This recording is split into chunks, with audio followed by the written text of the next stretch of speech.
Family must be cultivated like an enterprise, like a garden. Time and effort and imagination, creativity and genius must be summoned constantly to keep it flourishing and growing. Next is friendship. A priceless value, friendship. Friends are those incredible people who know all about you and still like you. Friends are those people who are coming in when everyone else is leaving. And as someone once suggested, be sure to make the kind of friends on your way up who will take you in on your way down. Life is a bit of both up and down, but with true friends, friends who care regardless of your circumstances, the ups are more automatic and the downs less devastating. I do have one very special friend, though. If I was stuck in a Mexican jail and accused unduly, I would call this friend. Guess why I'd call this friend? He would come and get me. Now that is a friend. Someone who would come and get you. Guess how much you would spend to get me? Right, as much as it would take. Guess how long you would try to get me out? You're right, as long as it would take. That is a friend, someone who would come and get you. Now, I also have some casual friends who would probably say, call me when you get back.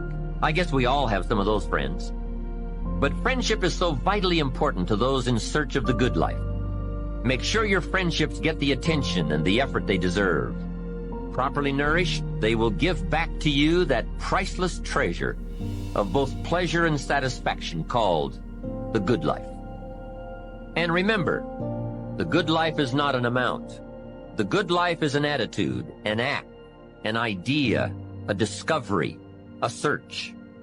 The good life comes from lifestyle that is fully developed, regardless of your bank account, so that it provides you with a constant sense of joy in living and fuels the fires of commitment to all of the disciplines and fundamentals that make life worthwhile.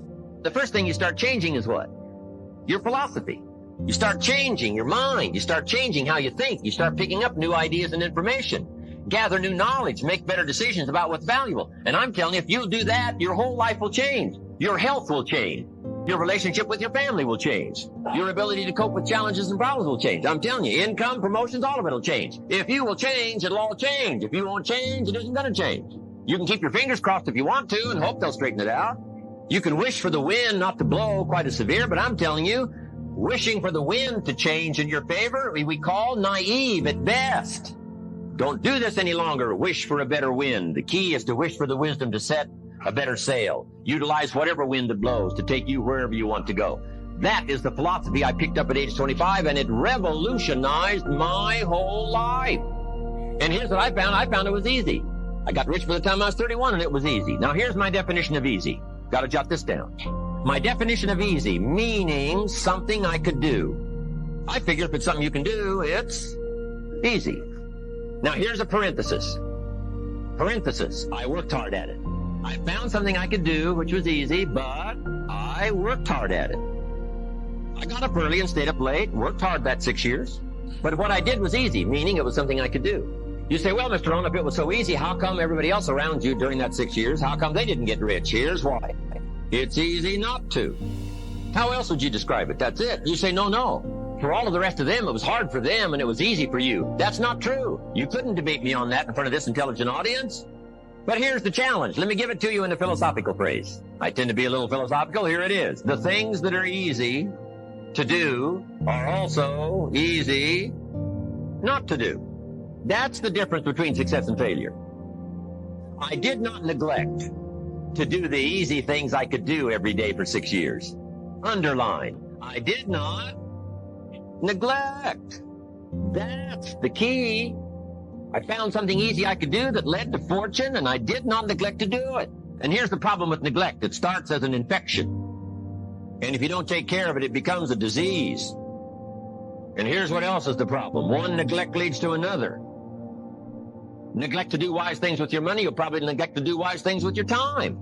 Neglect to do wise things with your time, you'll probably neglect to do wise things with your business. One leads to another, leads to another. Pretty soon, neglect has you by the throat, emptying your purse, emptying your heart, emptying all of your chances for equities and power and all the good things.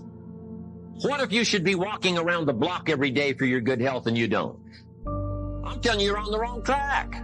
You should do it, you could do it, you don't do it. That's called formula for disaster. All you've got to do is let that and a few other things accumulate for 6 years, and now you're driving what you don't want to drive, wearing what you don't want to wear, living where you don't want to live, doing what you don't want to do, maybe having become what you really didn't want to become. I'm telling you, that's it.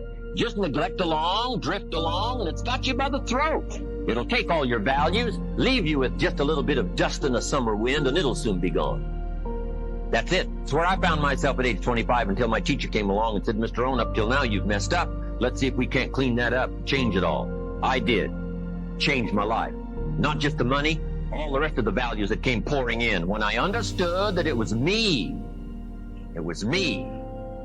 We intend to when the idea strikes us. We intend to when the emotion is high. But now if you don't translate that into action fairly soon, now the intent starts to diminish. And a month from now, it's cold. A year from now, can't be found. So act. Set up a discipline when the emotions are high and the idea is strong and clear and powerful. That's the time to set up the discipline. Somebody talks about good health and you're stirred. Right. You need to get a book on nutrition. Get the book before the idea passes and before the emotion gets cold. Go for the book. Start the library. Start the process. Fall on the floor. Do some push-ups. Action. Got to take action. Now, here's what's important about discipline. All disciplines affect each other. In fact, here's a good philosophical phrase. Everything affects everything else. Nothing stands alone. Don't be naive in saying, well, this doesn't matter. I'm telling you, everything matters. There are some things that matter more than others, but there isn't anything that doesn't matter. That's why action is so important. The least action, the smallest action. Take it. Because when you start accomplishing and the value starts to return from that one action, it'll inspire you to do the next one and the next one and the next one. You start walking around the block, it'll inspire you to get an apple. Get an apple, it'll inspire you to get a book. Get a book, it'll inspire you to get a journal. Get a journal, it'll inspire you to grow, develop some skills. All disciplines affect each other. Every lack affects the rest. Every new affects the rest. The key is to diminish the lack and set up the new. And you've started a whole new life process. Also, one more thought on discipline. Here's the greatest value of discipline. Self-worth. Self-esteem. People are teaching self-esteem these days, but they don't connect it to discipline. The least lack of discipline, and it starts to erode our psyche. One of the greatest temptations is to just ease up a little bit. The slightest lack of doing your best starts to erode. Instead of doing your best, doing just a little less than your best. Sure enough. You say, well, it's just going to affect my sales. No, it's going to affect your consciousness. It's going to affect your philosophy. Now you've begun in the slightest way to affect your own philosophy. I got better day by day and week by week and month by month, and I'm asking you to do the same thing until you can develop a long arm and a long reach, until you can develop influence that won't quit. Touch people next year you couldn't touch this year. Touch people now you couldn't touch before. Conduct a meeting now you couldn't conduct before. Heart and soul now mixed in there that wasn't there, missing before. I'm asking all of you to get better in spite of the winters, in spite of the downturn. The money downturn, the social downturn, the personal downturn, whatever it is. Just get stronger. Get better.